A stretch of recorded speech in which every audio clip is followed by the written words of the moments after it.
Bom dia, senhoras e senhores. Sejam bem-vindos à videoconferência da Mitre Realty para a discussão dos resultados referentes ao primeiro trimestre de 2022. Esta videoconferência está sendo gravada e o replay poderá ser acessado no site da companhia, ri.mitrerealty.com.br. A apresentação também estará disponível para download no site. Informamos que todos os participantes estarão apenas assistindo à videoconferência durante a apresentação e, em seguida, iniciaremos a sessão de perguntas e respostas, quando mais instruções serão fornecidas. Antes de prosseguir, aproveito para reforçar que as declarações prospectivas têm como base as crenças e suposições da administração da Mitre e as informações atualmente disponíveis para a companhia. Essas declarações podem envolver riscos e incertezas, tendo em vista que dizem respeito a eventos futuros e, portanto, dependem de circunstâncias que podem ou não ocorrer. Investidores, analistas e jornalistas devem levar em conta que eventos relacionados ao ambiente macroeconômico, ao segmento e outros fatores podem fazer com que os resultados sejam materialmente diferentes daqueles expressados nas respectivas declarações prospectivas. Estão presentes nessa videoconferência o CEO, o Sr. Fabrício Mitre, o CFO, o Sr. Rodrigo Cagalli, e a diretora de Relações com Investidores, Thaís Alonso. Gostaria agora de passar a palavra ao Sr. Fabrício Mitre, que dará início à apresentação. Por favor, Sr. Fabrício, pode prosseguir.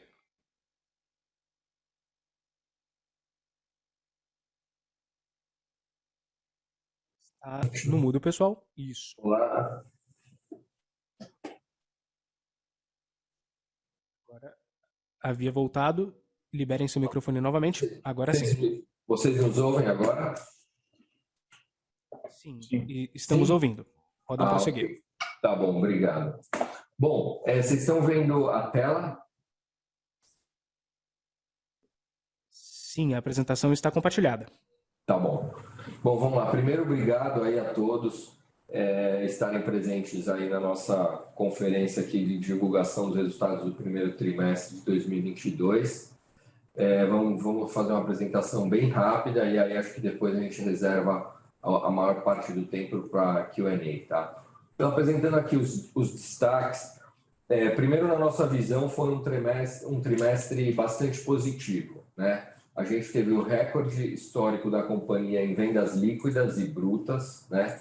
Mesmo sem não ter lançado nenhum produto, a gente conseguiu um volume de vendas bastante expressivo. E aí também é importante destacar que 72% de venda média em todos os nossos produtos hoje sendo desenvolvidos, tá? Então, esse também é um número extremamente relevante no nosso entendimento. A VSO dos últimos 12 meses fechou aí em 40,5%, que também entendemos como um número bastante forte, e 11,6% no trimestre, né? Se anualizar isso aí dá mais de 45%.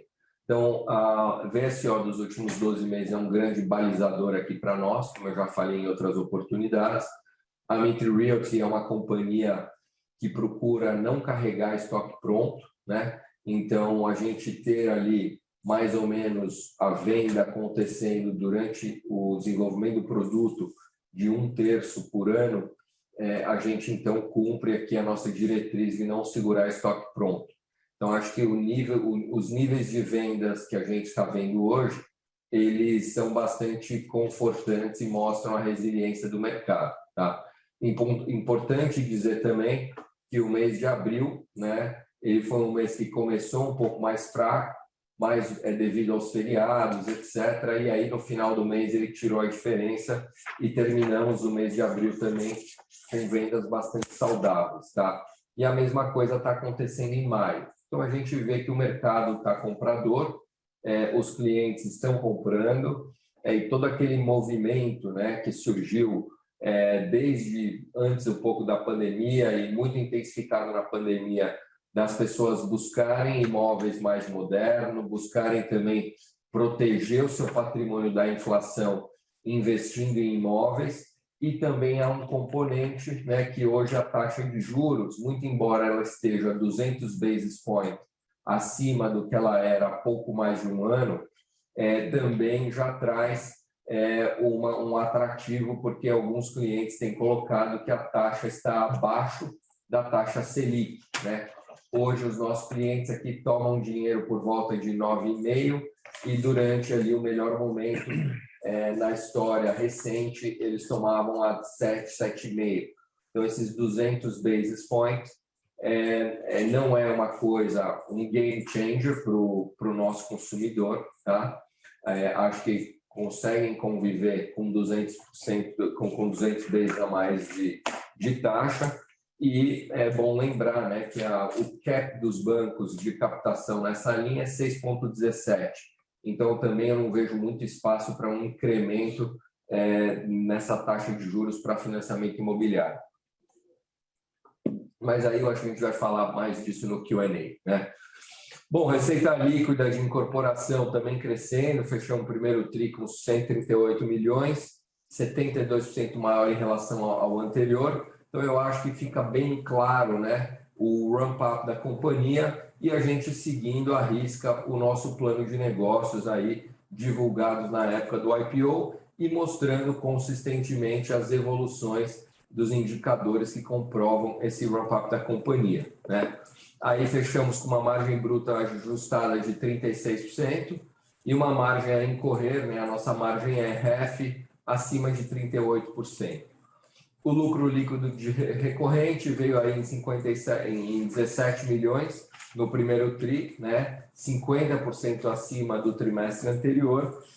E também aqui é importante dizer, né, que quando você anualiza esse lucro sobre o market cap atual, a gente vê também aí um número bastante atrativo e acima do market cap atual, em relação à capacidade de geração de lucro, na verdade, aí por volta de 10% sobre o market cap atual da companhia, né? E isso lembrando que é uma companhia em ramp-up, né? A gente está só pegando aqui o run rate do primeiro TRI e extrapolando isso para o ano, a gente chega num número ali mais ou menos de 70 milhões de atual run rate, e quando a gente olha o preço das ações hoje, aí por volta de 550 milhões, a gente está falando aí, então, num retorno, né, num lucro sobre preço aí acima de 12%, né? E, de novo, uma companhia em completo ramp-up.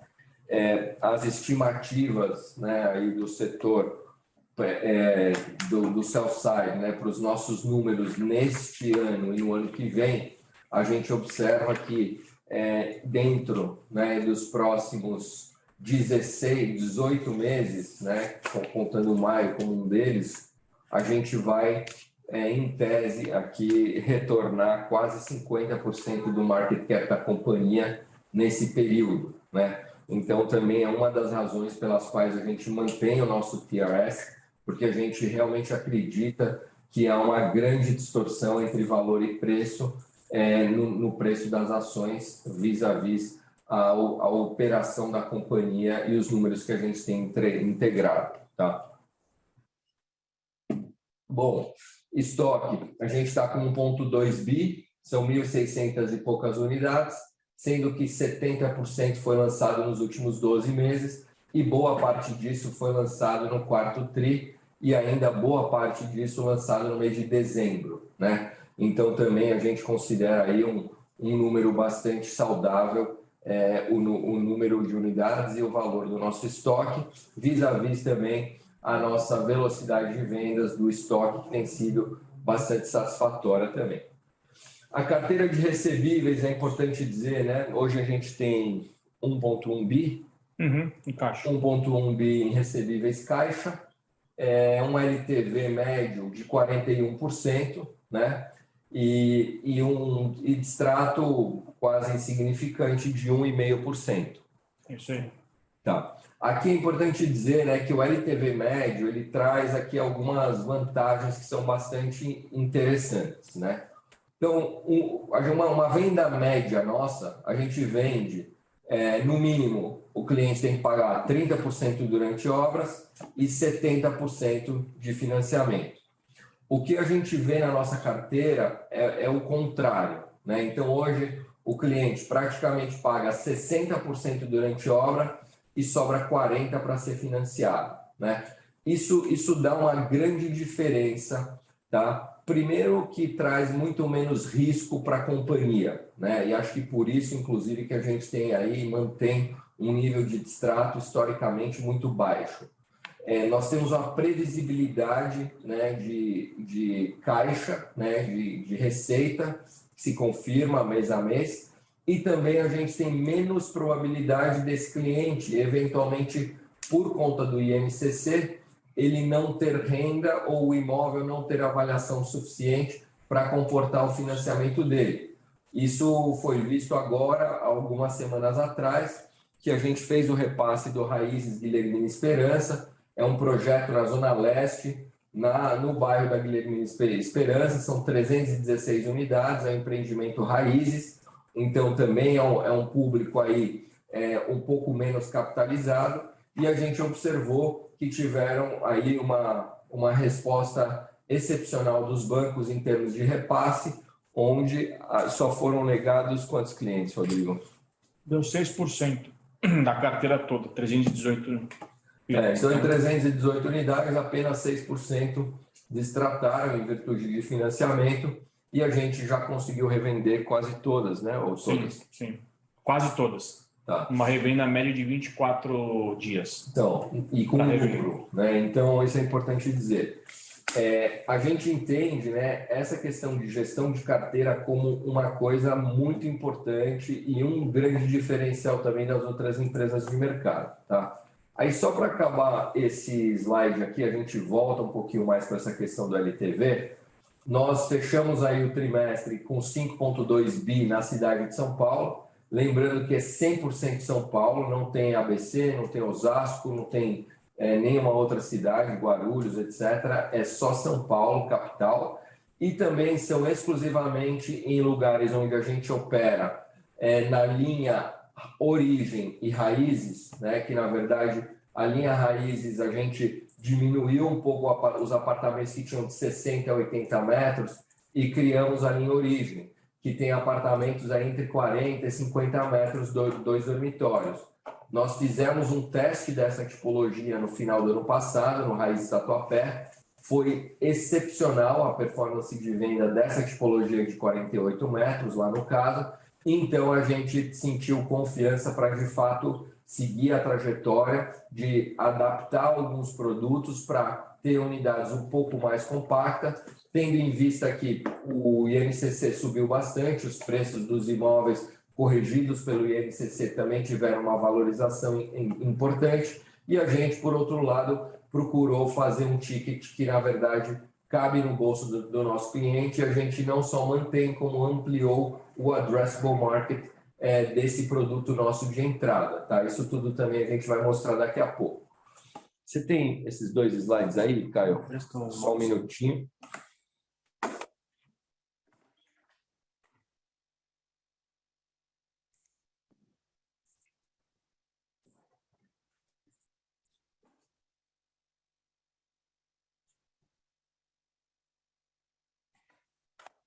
Enquanto o Caio coloca aqui, acho que é importante dizer para vocês que do 5,2 bi de Land Bank, dentro das nossas 4 linhas de negócio, né, que o Raízes, né, menor, também tem agora a marca Origem, a gente tem o House Mitre, onde a gente atua em bairros como Pinheiros, Perdizes, Campo Belo, etc. E a gente tem a linha de altíssimo padrão, onde a gente atua prioritariamente nos Jardins. A gente teve o primeiro lançamento, que foi o House Mitre Jardins, que teve já mais de 55% das unidades vendidas, e a gente lançou isso em outubro do ano passado, e a gente vê aí uma aceitação enorme no nosso produto, e também é um empreendimento que tem, que provou, né, que a gente não só tem muita vocação para o altíssimo padrão, como também é um segmento bastante resiliente e que tem também margens bem importantes aqui para a incorporação, tá? Eu não sei se vocês estão vendo o slide agora de estudo de caso. Sim. Tá. Então, aqui a gente simulou, né, uma venda tradicional nós pegamos a menor taxa de juros já praticada com o nosso cliente, né, no mercado, que foi 7%. Então, quando a gente olha a linha house, né, na média, o imóvel custa 1,2 milhão, né? Então, quando você assume uma tabela tradicional 30-70, os 70% de 1,200, né, tem que ser financiado. Para financiar isso, o banco pede uma renda mínima de R$ 23.500, né? Quando a gente olha o caso real, né, hoje, a gente pegou de 9 a 9,5, a gente colocou 9,5, então pegamos os dois extremos, né, o mais baixo e o mais alto, em termos de custo financeiro. O mesmo imóvel, a renda, só que aqui aplicando o nosso LTV de carteira, que é 59% pagos durante obras e 41% financiado. Para o cliente financiar 41% desse mesmo imóvel com taxas de juros de 9,5%, ainda assim ele tem que ter uma renda 23%, ele pode ter uma renda 23% menor do que numa venda tradicional que a concorrência faz numa tabela 30-70. O mesmo raciocínio para baixo, né? Então, nós estamos falando ali no Raízes do mesmo imóvel, idêntico, né? Numa tabela 30-70 tradicional, a 7% de custo, e a gente agora traz o nosso LTV real para Raízes, que é 47%. Lembrando que os últimos lançamentos Raízes, na verdade, esse 47% foi 44%. Então, mesmo numa conjuntura, né, um pouco mais desafiadora, os clientes continuam fazendo compra com antecipação e compras firmes, né? Então, quando a gente aplica os 40% de LTV, né, com juros de financiamento de 9,5%, esse cliente ele tem que ter uma renda mínima até um pouco menor do que a anterior no Raízes, né? Mas aí o que nós fizemos que tornou ainda mais interessante e, portanto, aumentou o addressable market do Raízes foi criar a linha Origem, né? Que na média ela tem aí unidades, como eu falei, de 40 a 50 metros quadrados, o que dá uma significativa diferença de ticket aí por volta de 20 e poucos por cento.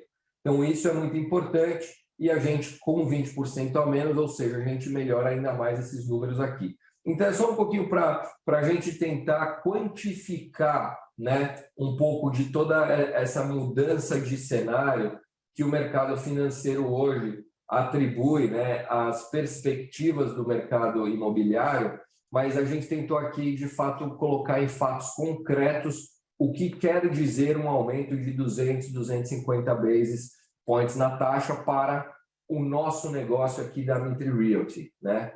Então, esse é um slide bastante importante. Obrigado, Caio. Ok, voltando aqui então para a nossa apresentação aí tradicional, eu concluo com isso os highlights, né? E acho que tem aqui mais alguns pouquíssimos slides que a gente vai mostrar e aí a gente já segue para o Q&A, tá? Então,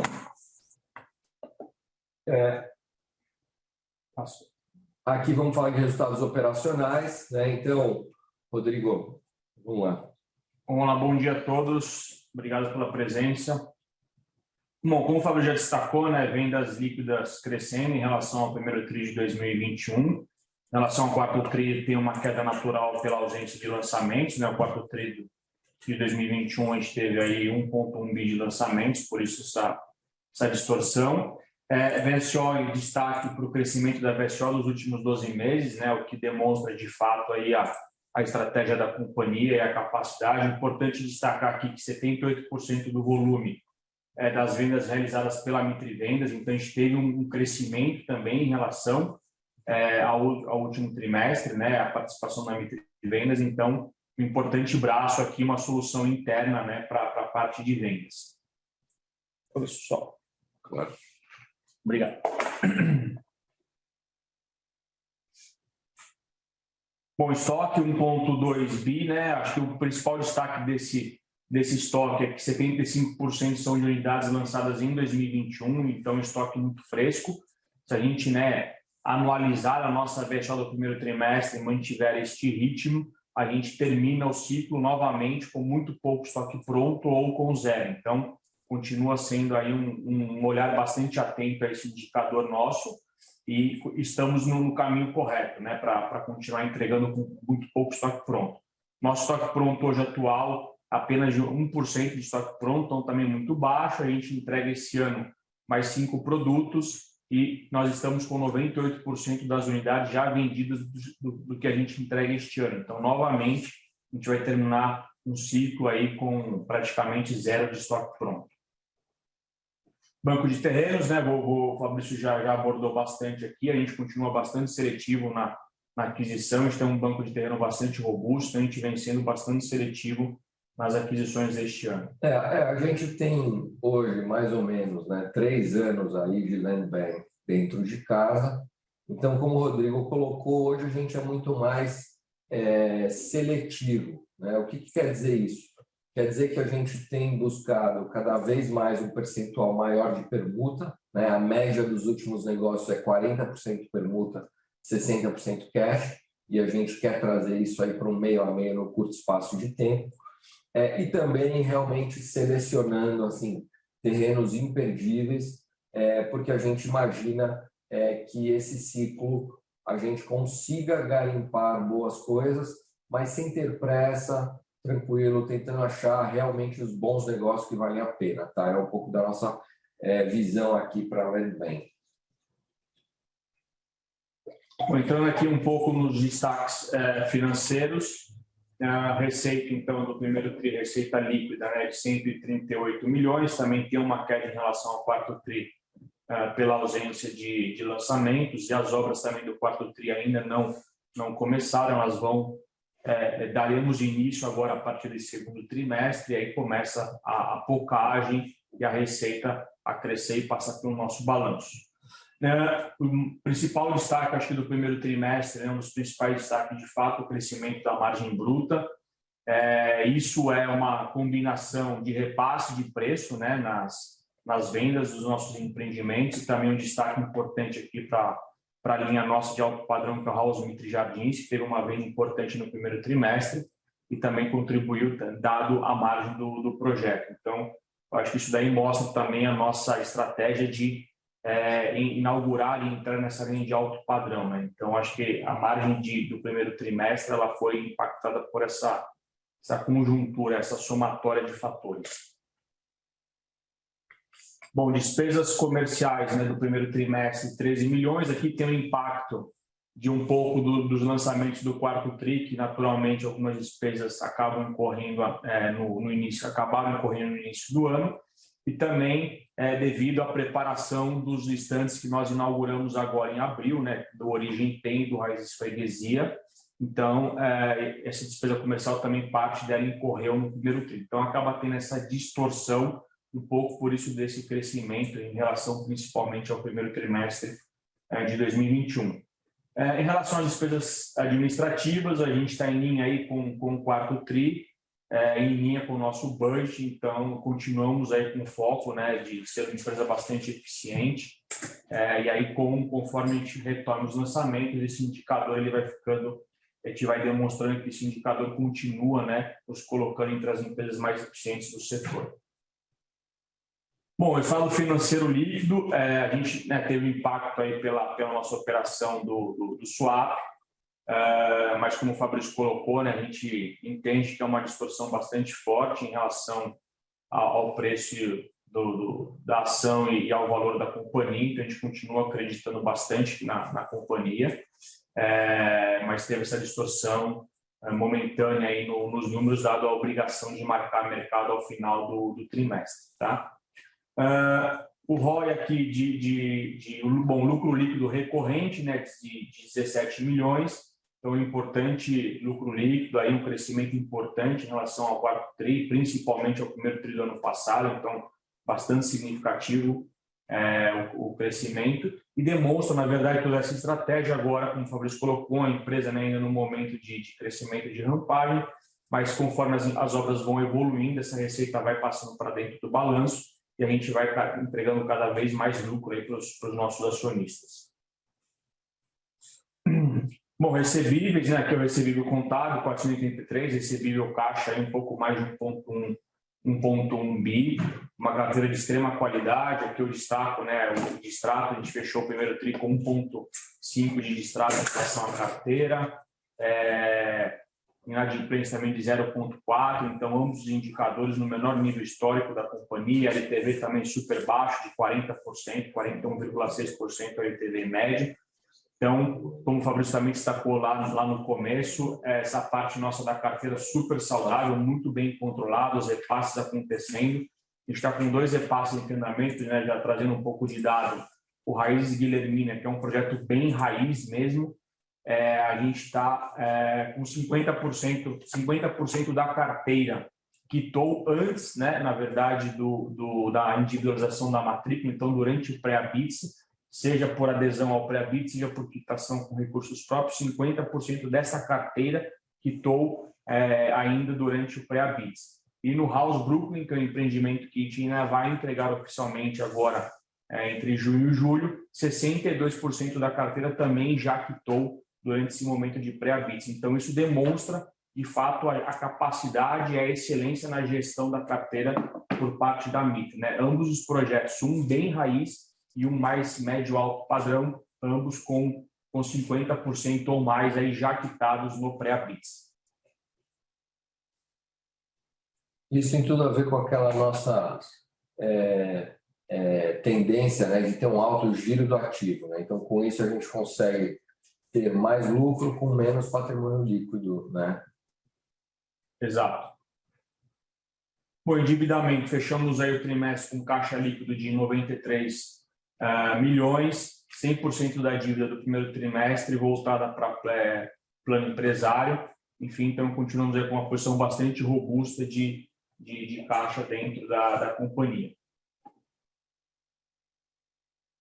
Bom, agora eu volto aqui para o Fabrício, acho que comentar sobre os próximos lançamentos, os 2 projetos que a gente abriu os estandes, trazer um pouco de indicadores e a gente parte para o Q&A. Obrigado a todos. Beleza. Bom, esse aqui é o Origem Penha, né? Voltar na Origem. Esse é o Origem Penha. Aqui que são as unidades que eu falei de 40 a 50 metros, tá? 2 dormitórios. É um prédio bem bacana, com toda a área de lazer possível. E é um produto aí numa região bastante líquida, que é a Penha, né? E também próxima dos nossos demais raízes que a gente já lançou e vendeu muito bem ali na Zona Leste, tá? Esse plantão tem sido super movimentado, assim, tá dando mais de 500 visitas já acumuladas em 3 semanas e tem sido aí um grande aceitação enorme pelos clientes. E aqui é o Raízes Alto Freguesia do Ó.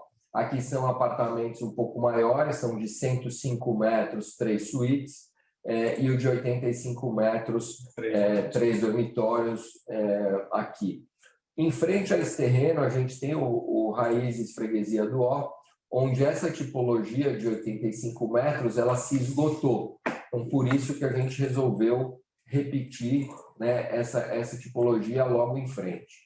Segundo, a gente tem lá as unidades 105 metros, 3 suítes, e tem um empreendimento da concorrência bem próximo desse, que fez um produto de 3 suítes, um pouco maior até que esse, e também vendeu todas as unidades. Então, a gente procurou pegar as 2 tipologias que foram melhor na região e trazer aqui para o nosso empreendimento, tá? Então, a gente está animado aí com os lançamentos, e entendemos aí que o mercado ainda continua comprador, a companhia vem mostrando consistentemente bons resultados e, né, obviamente no ramp-up, mas quando você já pega o que a gente tem de backlog já contratado, de vendas que nós fizemos, né, desde 2021, 2022, que a gente vai acabar, você percebe, né, o nível aí de resultado que a gente tem pela frente.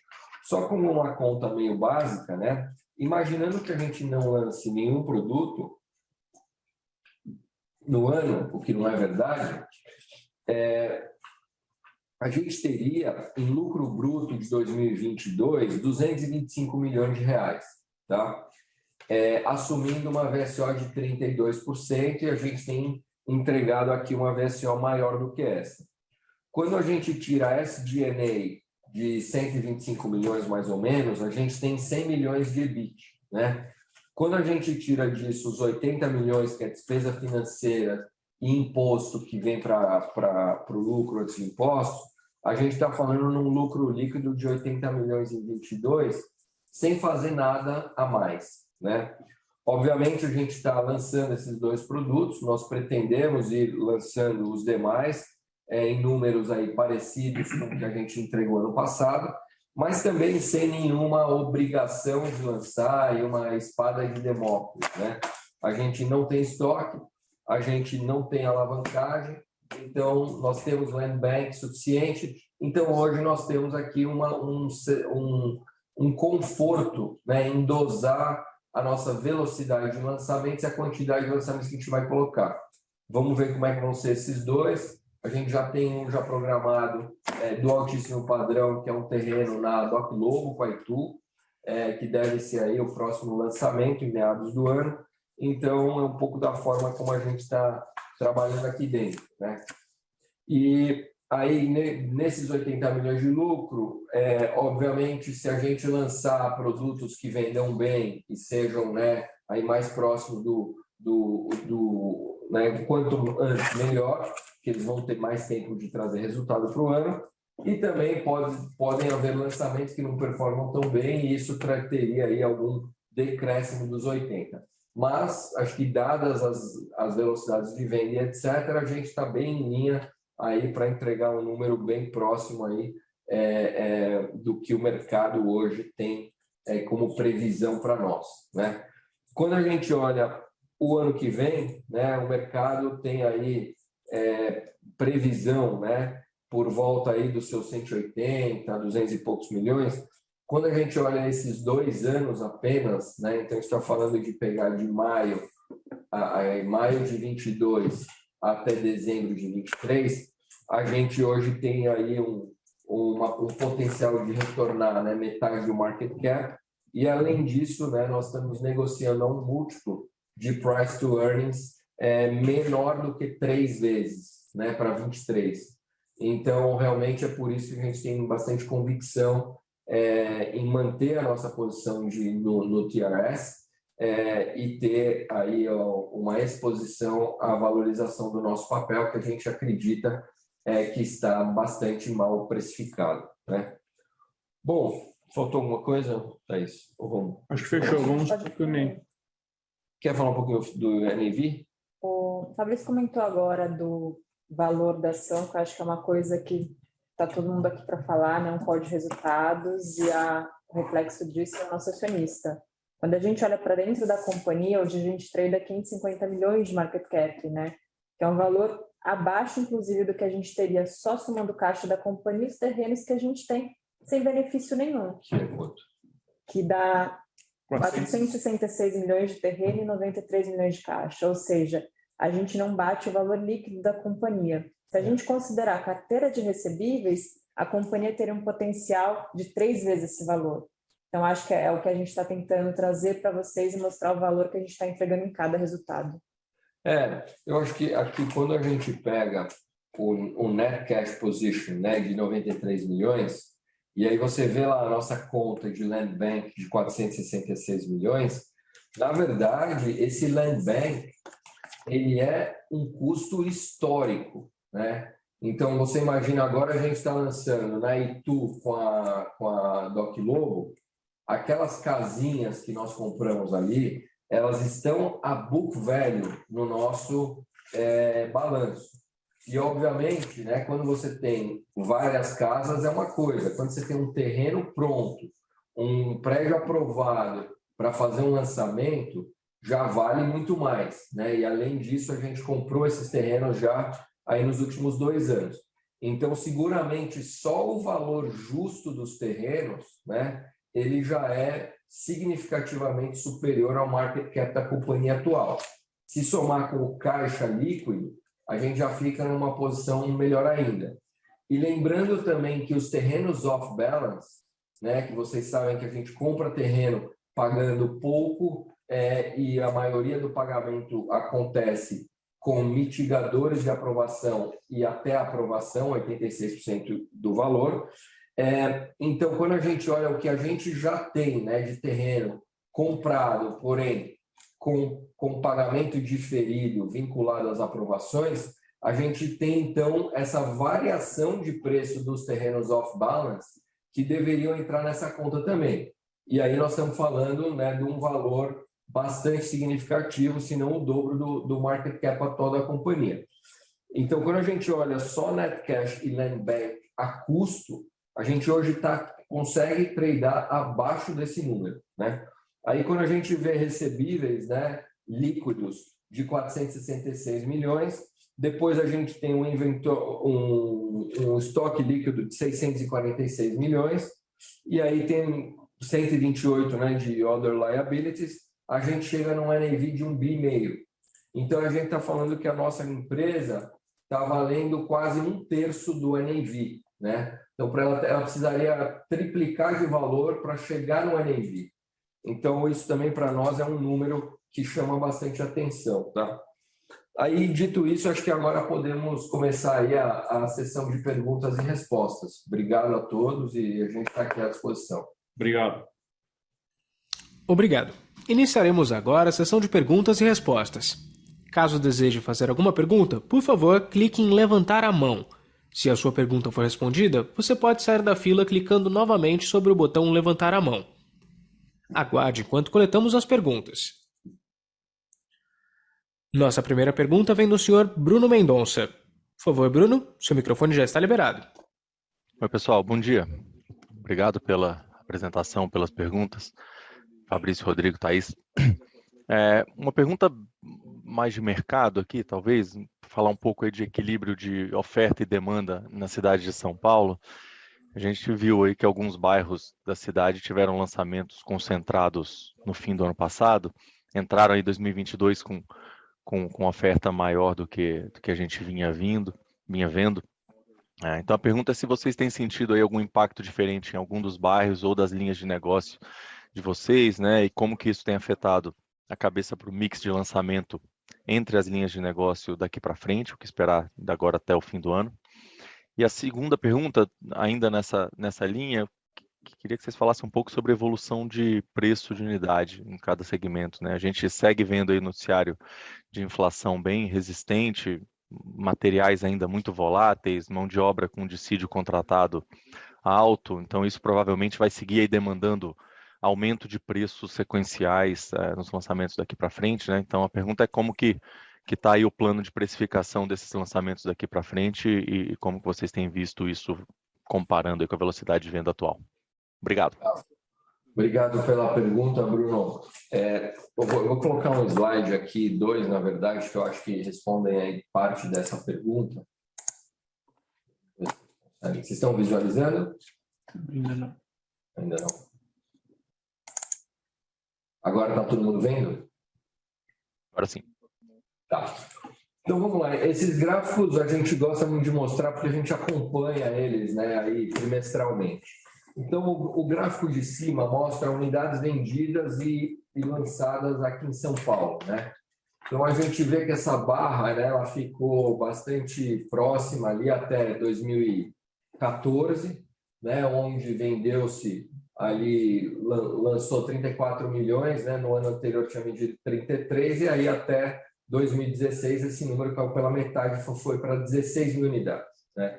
Aí os últimos números mostram aí que a gente está num patamar já há 2 anos, quase 3 anos, acima de 60 mil unidades de absorção e um lançamento aí na média também de mais ou menos 70 mil unidades, né? Aí embaixo a gente vê o estoque e preço, né? Então a gente estava ali, né, com um período, né, de 2009 a 2015 de a média azul, essa barra azul indica que os preços estavam subindo aí 16% ao ano nominalmente, e a média do estoque, que são essas barras amarelas, e falando aí da linha vermelha, ele era mais ou menos 9 meses, né? de estoque. Então, em 9 meses, acabava o estoque da cidade. Isso provocou aí esse último ciclo de alta de preço que durou aí os seus 6, 7 anos, né? Com 16% nominal.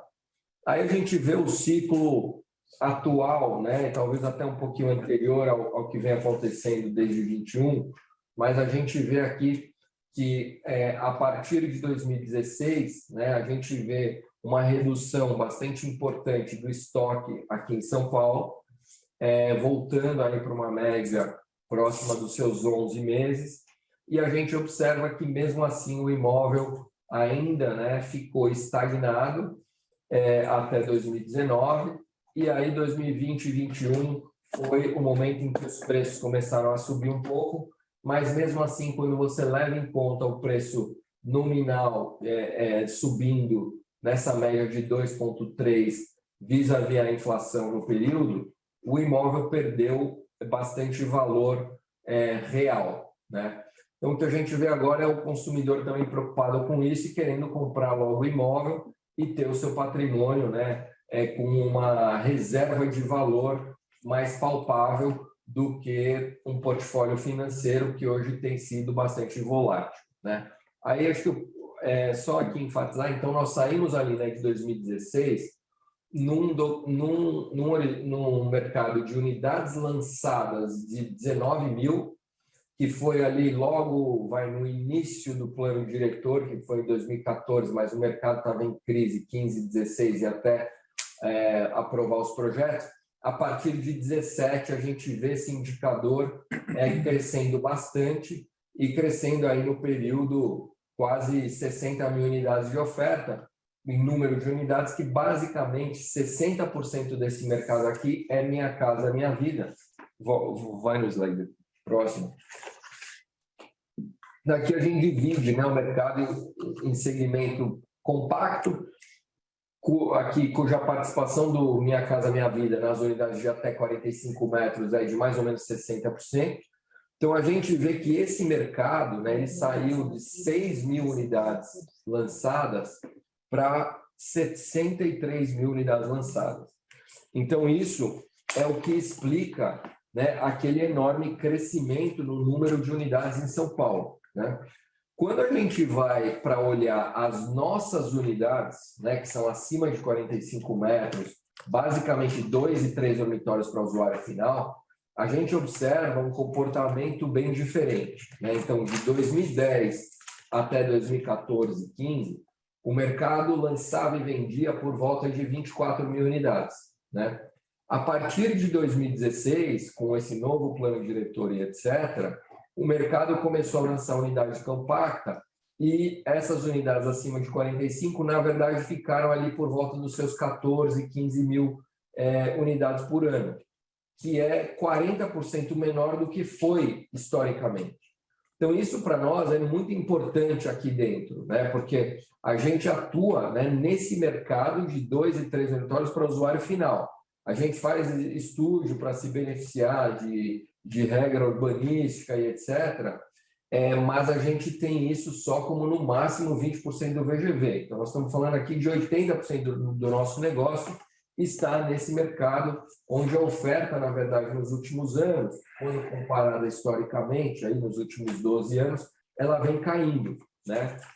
Então, isso para nós é um indicador aí importante que a gente está no mercado certo e que o mercado onde a gente está tem sustentação, né? É um público que tem poder de compra para comprar esse tipo de imóvel, mas que muitas vezes não tem tanta oferta desse produto e a gente vê as empresas focando mais aí em ofertar ao mercado essas unidades mais compactas, que é o que causou esse aumento, esse aumento importante aí no número de unidades lançadas aqui em São Paulo, tá?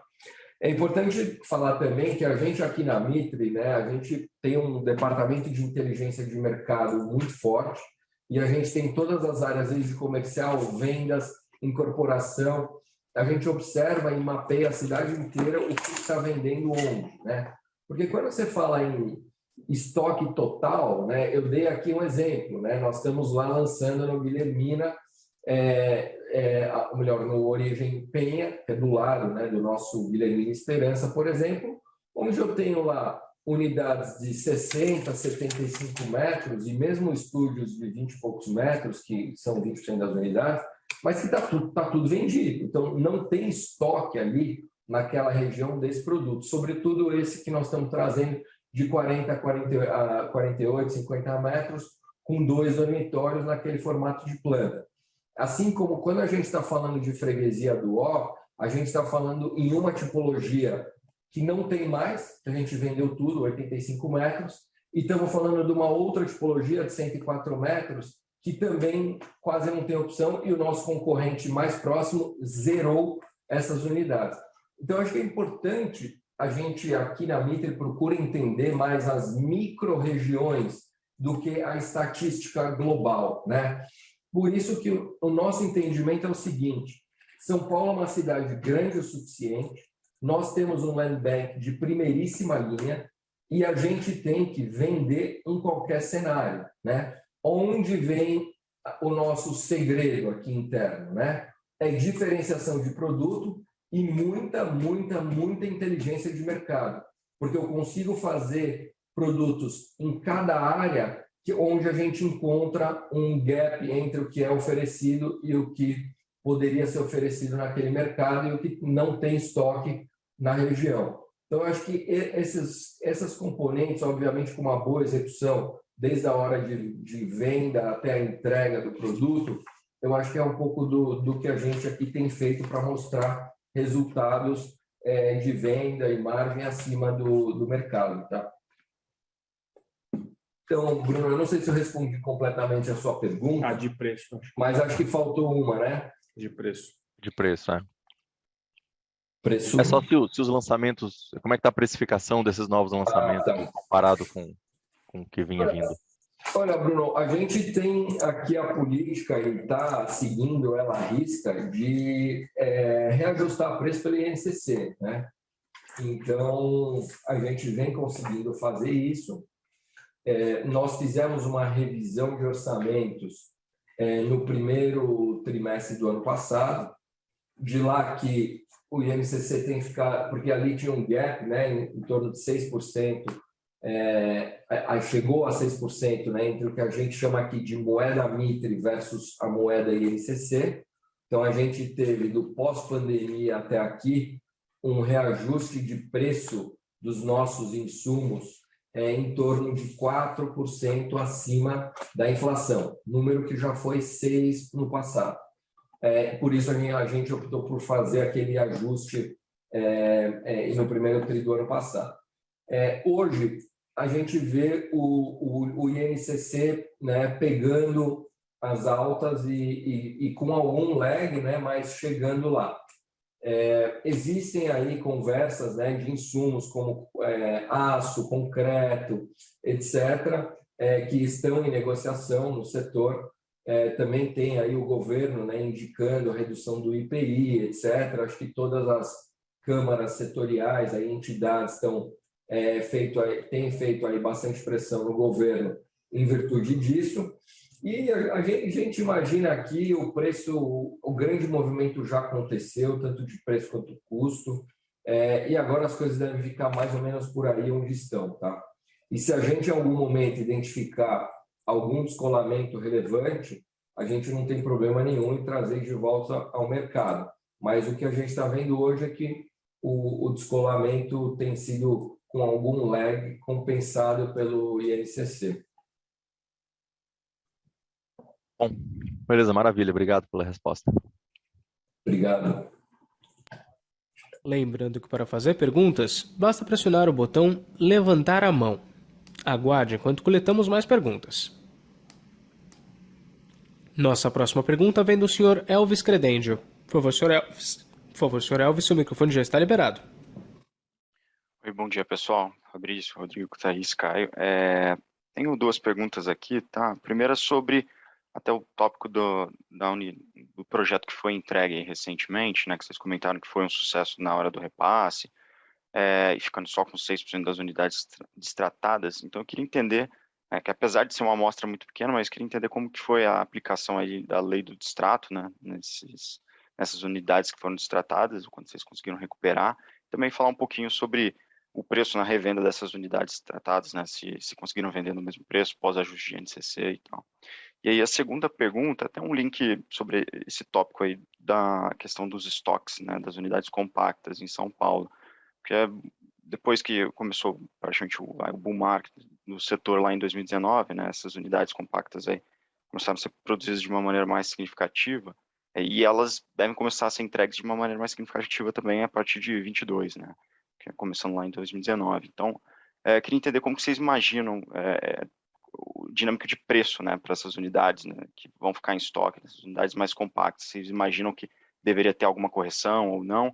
E se deveria ter alguma correção, se existe algum medo, algum receio de que poderia ser transmitido para outras tipologias maiores, que apesar, né, de estarem com um estoque bem mais controlado, querendo ou não, são imóveis, né? Então, só entender um pouquinho desses tópicos. Obrigado.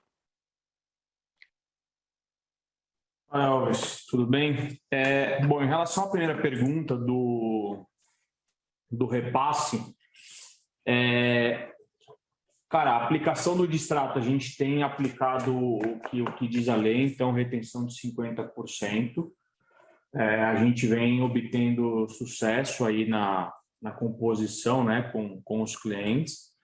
Tivemos pouquíssimas ações que foram judicializadas.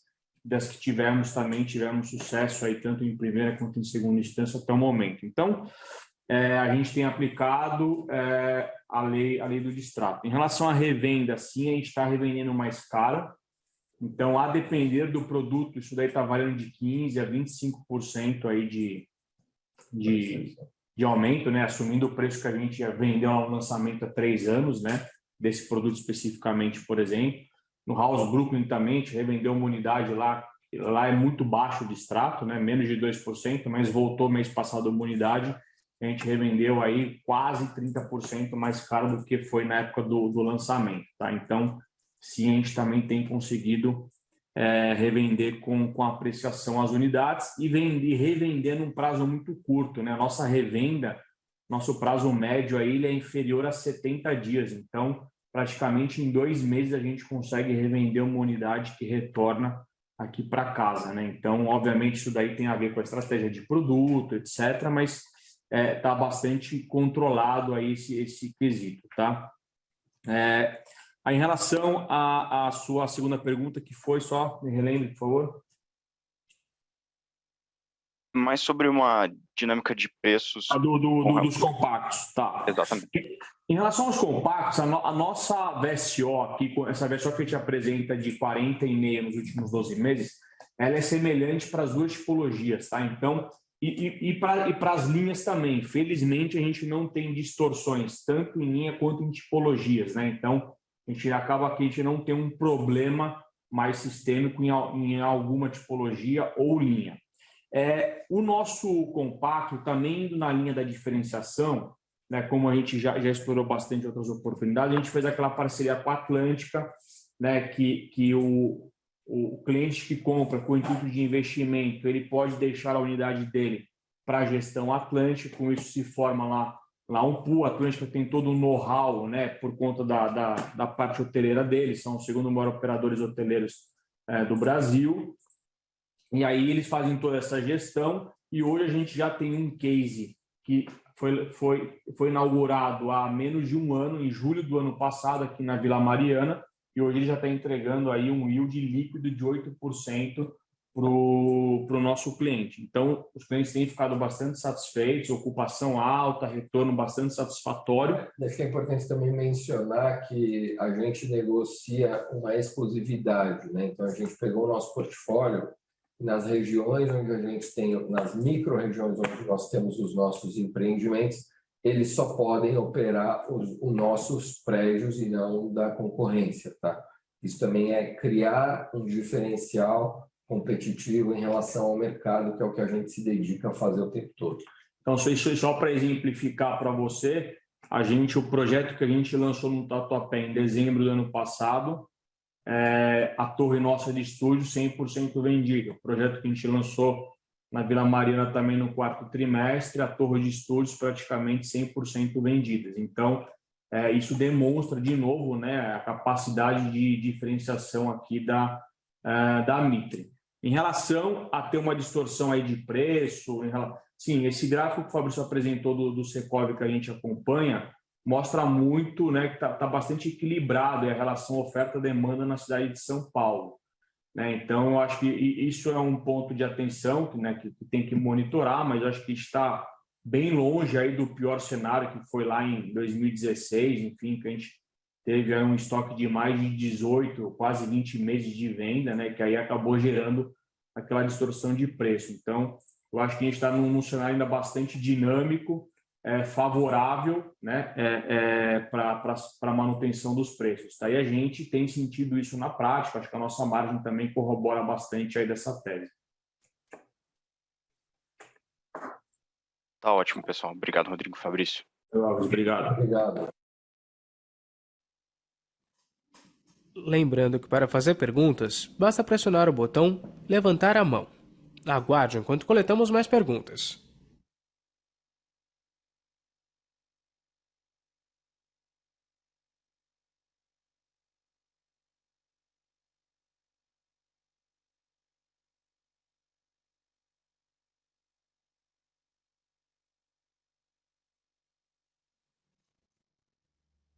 A sessão de perguntas e respostas está encerrada.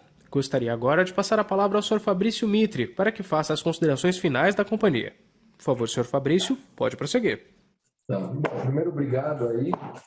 Independentemente desse fórum aqui organizado com esse tempo, a gente está aqui, todo o time de RI aqui junto na mesa também para falar aí com vocês quando precisar.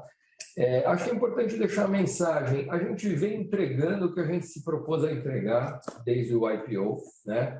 Acho que o mercado hoje está precificando muito mal o setor, né? As companhias aí sendo negociadas como a nossa, por exemplo, a metade do book value, né? 1/3 do NAV né? E imaginando uma catástrofe vindo. Eu acho que essa catástrofe ela tem aí 3 pilares, né? O primeiro pilar é a curva de juros. Então, a gente mostrou um pouco aqui que para o nosso cliente, dadas as especificidades da nossa carteira, essa mudança não é um super game changer e a gente não muda o nosso addressable market por conta dela, né? Segundo, eu acho que é a questão de custos, né? Eu acho que custos, o grande movimento já aconteceu, né? Acho que toda essa subida de juros e o começo, né, de uma desaceleração da economia mundial, eu acho que a gente não vai sair aí de enfrentar 2 trimestres de recessão, eventualmente uma recessão leve até o final do ano, e depois, 23, acho que as coisas voltam um pouquinho mais ao normal e os preços ficam mais ancorados, né? Acho até que vai fazer bem aí para estabelecer um nível de ancoragem de insumos e etc. E eu acho que uma terceira questão é sobre economia brasileira, demanda por imóvel e etc. Bom, a gente está há quase 60 anos no mercado, né? Então, eu falo muito aqui na empresa, quer dizer, o Brasil em crise não é exceção, é regra, né? Assim, acho que 90% do período em que eu sou CEO aqui desde janeiro de 2008, o Brasil esteve em crise, né? Então, crise é business as usual, né? Acho que crise é oportunidade de se diferenciar ainda mais da concorrência, obrigando a gente a criar mais inovações, a ser melhor, a ser mais eficiente em custo e despesas, e acho que traz aqui para nós uma vantagem comparativa e também ela cria algumas barreiras na concorrência. Empresas menores, não tão bem capitalizadas, também têm mais dificuldade, né, hoje de levantar capital para fazer um determinado empreendimento que concorreria com os nossos. Então, eu acho que, mesmo você olhando assim essas 3 coisas, o cenário ainda é muito bom, né? Assim, não merece nem parte assim do altíssimo desconto que a gente vê hoje aí no setor, em especial a Mitre, tendo em vista tudo que a gente dividiu aqui com vocês nessa teleconferência. Acho que a gente já tem né, um backlog enorme de vendas a serem, né, transitadas pelas nossas DRS, né, de acordo com o POC, e acho que a gente está entregando aí resultados excelentes e a gente espera que o mercado, no momento certo, aí, deve precificar o nosso papel corretamente. Acho que é isso, pessoal. Agradecemos novamente que estamos à disposição, enfim, para dúvidas adicionais. Um bom dia a todos. Bom dia, obrigado. Obrigada. A videoconferência da Mitre está encerrada. Agradecemos a participação de todos e tenham um bom dia.